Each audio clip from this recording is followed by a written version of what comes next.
2008 foi um grande ano para o cinema. A grande estreia da Marvel e o grande filme de herói de todos os tempos. Enquanto Homem de Ferro e o Cavaleiro das Trevas são dois filmes até hoje muito falados e muito lembrados, no meio desses existe aquele filme que, o efeito manada fez as pessoas começarem a odiar e rejeitar um filme que eu adoro, O Incrível Hulk. Um filme que a maioria, para não dizer todo mundo, esqueceu. Muito porque o Edward Norton foi substituído pelo Mark Ruffalo, e o Mark Ruffalo acabou ganhando mais a atenção das pessoas, sendo mais carismático, convencendo mais do que lembravam com o Edward Norton. Mark Ruffalo! Com a tonelada de filmes de herói que a gente tem hoje em dia, onde tudo é maximizado, a gente às vezes para e pensa, poxa, eu queria um filme mais simples e mais contido. E aqui está então, aquele filme de herói que todo mundo procura, que será o seu cult guardado no seu coração. Hoje eu vim defender e explicar o porquê na verdade O Incrível Hulk é um filme bom, um filme perfeito do Hulk. E talvez, pelo menos pra mim, um dos...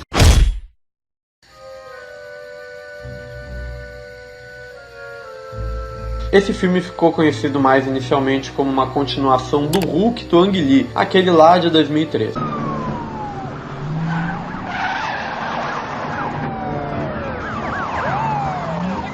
O universo Marvel estava se formando aos poucos e já era de conhecimento geral que os Vingadores iriam vir a aparecer. If you listen to the characters I named that we are working on currently, and you put them all together, there's no coincidence that may someday equal the Avengers. I think just having that possibility on the horizon is something that excites all of us. Ou seja, já se entendia que era uma espécie de reboot do Hulk. O filme foi feito quando a Marvel Studios ainda era independente, ou seja, não era um estúdio da Disney. Sendo que o filme foi feito com a Universal, ou seja, já é um filme completamente fora do que estamos acostumados a ver no território Marvel. Infelizmente, ele acaba passando em branco por não se encaixar bem com o resto do MCU, e por isso a maioria das pessoas rejeita ele. O roteiro foi escrito pelo Zack Penn, que escreve bastante filme pipoca. É muito interessante ver que esse filme do Hulk estava sendo levado muito a sério pelo seu diretor Louis Leterrier, que eu não pretendo ver mais nenhum filme dele, pelo menos. Mas o caso é que aqui realmente houve um esforço de uma tentativa de adaptação séria do Hulk. O Edward Norton também estava muito investido no filme e no personagem, tanto que ele queria ser produtor e roteirista das continuações. Então a história investe na fuga do Banner do exército americano. Ele se passa inteiramente sobre esse exercício de história. O diretor pega esse personagem, que é o Banner, faz ele ser solitário, ter uma vida complicada, porém também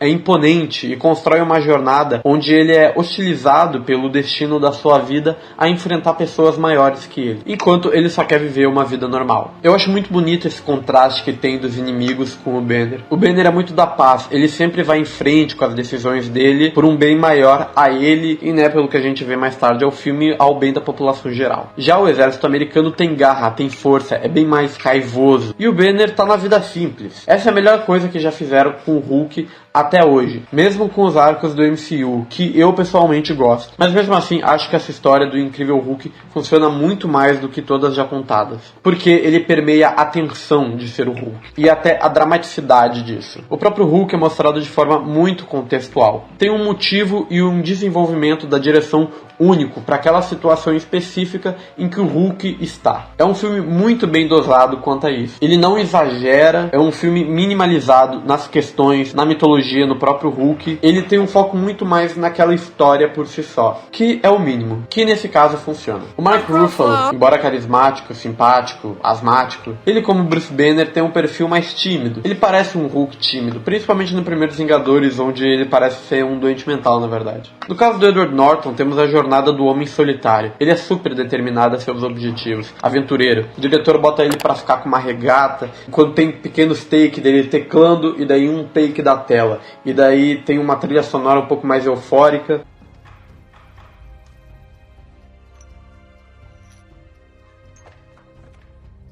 Tudo é como uma bomba relógio pro personagem no final das contas, porque afinal ele é uma bomba relógio. E aliás tem o elemento do relógio que serve muito bem para aquela primeira cena de ação sensacional do filme, que eu já vou falar. O diretor centra bem essa coisa do Bruce contra o Hulk, porque o CGI do filme é muito bem articulado para as expressões faciais do Hulk e os tiques dele como humano, como um humano pensante que tem lá dentro. É um Hulk que demonstra emocional, demonstra a sua dor, embora não tão dramático quanto você espera. Inclusive até toca a trilha sonora da série do Incrível Hulk.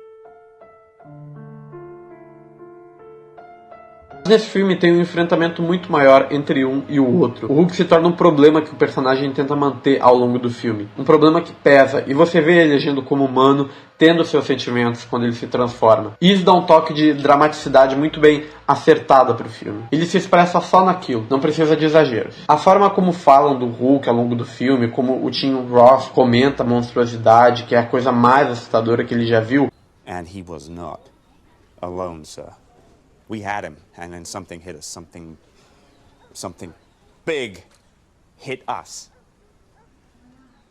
It threw a forklift truck like it was a softball.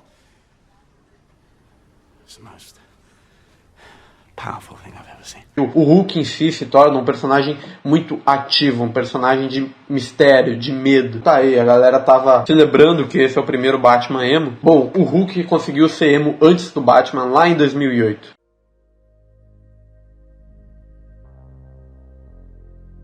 O Louis Leterrier é definitivamente um diretor de uma filmografia duvidosa. Nesse filme, porém, ele se concentra muito bem em conseguir contar a história desse cara, o Bruce Banner, tendo uma carga e um clima constante de filme de perseguição. Como eu disse, a fotografia é bem calculada e muito bonita. Os planos dela, no geral, são abertos, sequências trabalhando muito com o preto, com a escuridão dos locais. No geral, o diretor consegue imergir bem o Bruce Banner nos momentos mais dramáticos. Existe muita trilha sonora tocando toda hora, que serve até como uma forma de contar o filme. Ela é bem dramática e também lembra a trilha sonora do Hulk de 2003. Se você tá muito incomodado com os filmes de hoje em dia, que são muita piadinha e nada se leva muito a sério, bom, o Incrível Hulk é inteiramente sério. Não há uma sequer piada. O diretor também investe muito, mas muito na ação. Talvez seja a melhor coisa do filme, mas eu queria apontar primeiro a cena da favela, da primeira transformação do Hulk. A cena de perseguição só não é tão boa por causa da montagem. Eu vou falar dela mais pra frente. Primeiro a gente tem essa cena de perseguição, onde é muito eufórico, o diretor ele mexe muito a câmera, dá muita atenção e é todo um plano de parkour ali, bem no pique Uncharted, bem melhor do que Aquaman foi tentar copiar Uncharted lá. 10 anos atrás um Hulk já tinha feito bem melhor que Aquaman. Bem melhor do que o próprio filme do Uncharted. E são cenários reais, viu? Não são CGI. Depois disso, o Banner, ele se esconde em um lugar bem escuro e bem fechado. Repare na fotografia do local. Como ele é retratado como esse lugar meio cru, sabe? Meio... até lembra um pouco albergue. Ele sofre bullying desse brasileiro peruano. E aí começa uma das melhores cenas de heróis já feitas. A fúria dele vai crescendo no personagem, a ansiedade. Enquanto a trilha sonora tá lá, tá angustiante, ele te coloca nessa ânsia de você ver o Hulk. Primeiro, acende os olhos verdes. Depois, o relógio cai no chão. Você só vê as pernas do Hulk se transformando porque tem um cara mirando nele. O pseudo brasileiro tenta chutar o Hulk e é puxado por essa mão e esse rugido ofegante. E você vê só a silhueta do Hulk. Porque além de ele colocar o Hulk nesse de você não ver o Hulk, você querer ver o Hulk, você tá vendo só as pequenas partes deles lutando contra os inimigos, ainda é uma forma de passar esse conceito de que o Banner tem vergonha do Hulk. Ele não quer mostrar o Hulk. Então é praticamente uma cena de terror aí, né? Um pseudo-terror, vamos dizer assim. Mas, porra, é uma tensão, cara. Isso aqui é um padrão muito mais detalhado pra, sei lá, um filme do Hulk. Um filme de herói. Um filme de herói desse porte que tenta ser muito simples. Pô, eu posso estar exagerando, mas, nossa, cara, essa cena é muito foda. Uma das coisas desse filme que sempre me causou estranheza é o silêncio dele. É um filme silencioso. A mixagem de som é baixa. Os personagens geralmente falam baixo. É tudo muito bem trabalhado pra construir essa coisa do personagem solitário. Bom, o roteiro talvez seja o grande ponto fraco. Como eu tinha dito, eu acho a história desse filme perfeita pro Hulk. Você realmente tem o investimento da fuga do personagem, em como o Hulk se torna um problema pro exército americano e como o Banner enfrenta esse problema. A justificativa de que o governo quer criar uma arma biológica também faz muito sentido e combina com o filme. Pra mim, o erro do filme foi o roteirista ser focado muito nesse romance entre o Banner e a Betty Ross. Mas além desse problema, ele é um filme desenvolvido de forma rápida. Muitas vezes no filme acontece de maneira rápida ainda. Enquanto a história é boa, os pontos chaves que desenrolam a história em geral não são muito bem apresentados, meio que acabam sendo conveniências ou facilitações narrativas do filme. Só acontecem, sabe? Ele oculta ações que movem a história e simplesmente age por conveniência. Tipo, mas como o Banner foi pro México? Não sei, ele apenas foi. Fora isso, a própria montagem do filme tem muitos cortes óbvios. Muitas vezes, cortes que confundem o espectador em questão de espaço e localização geográfica. A montagem, além dela ser muito rápida e tirar o proveito de se deleitar em mais cenas, não deixa claro onde um personagem tá. E sobre o problema do romance, é algo muito sub no filme. Até porque ele é um romance muito comum e que o espectador não se importa tanto de verdade. Ele não tá ligando muito para aquilo. Além de que faz parecer que o Banner é um gado. Porra, ele tem uma foto da mulher e trabalha olhando para ela. E ainda sobre a montagem, eu acho que o filme tem muitos cortes de cena, que na verdade cortam partes importantes do filme que você vê claramente que faltam cenas nesse filme. Faltam cenas para mostrar uma ação sendo feita que precisa ser mostrada porque é algo que agrega mais pra história, que senão fica só parecendo realmente conveniência narrativa. Como a Beth, por exemplo, ela simplesmente tem os dados que o Banner tá procurando. E ela só fica sabendo dos dados na hora que ela vai conversar com ele naquele momento específico. Tipo, nem mostrou, sei lá, ela roubando os dados. Já outro problema é o vilão do filme. Embora o inimigo exército seja um bom inimigo em razão a motivações e em desenvolvimento da caça dos militares ao Hulk, o Tim Roth, que é o vilão em si, ele é meio gratuito. Ele quer ser fodão porque ele quer ser fodão. Então são coisas que me tiram muito do filme. É óbvio que existe uma versão estendida dele, porque você vê que tá faltando cena, não é um filme tão completo. Faltou mostrar bem mais coisa pra mim, faltou ter mais coisa, que é justamente a jornada do Banner que move o filme. É um grande suspense pra ver o Hulk, e ele não tem a própria persona do Hulk bem resolvida ainda. Então o Bruce Banner acaba se tornando esse personagem coitado, o fudido, que sempre precisa escapar e não consegue viver uma vida normal. Os problemas dele, como pessoa, e todas as situações que se enrolam, condizem bem com essa condição mais aventureira e até destemida do Banner.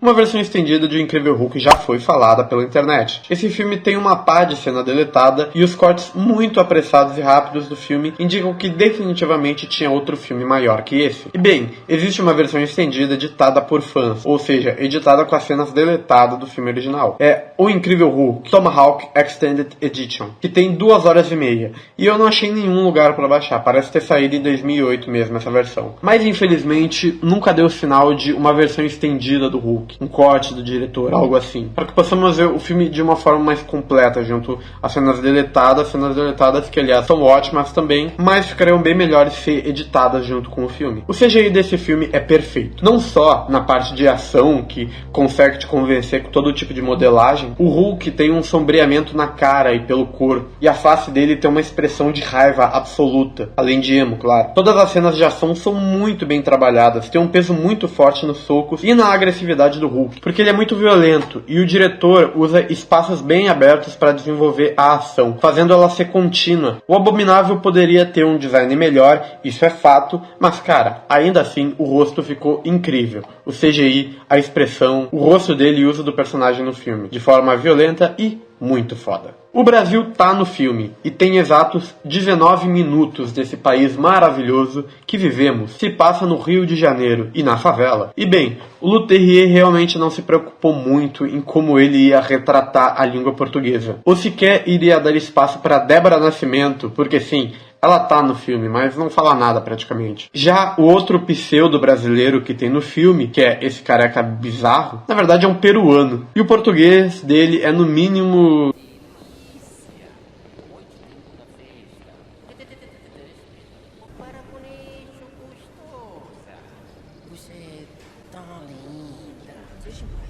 Martina, almoçar comigo?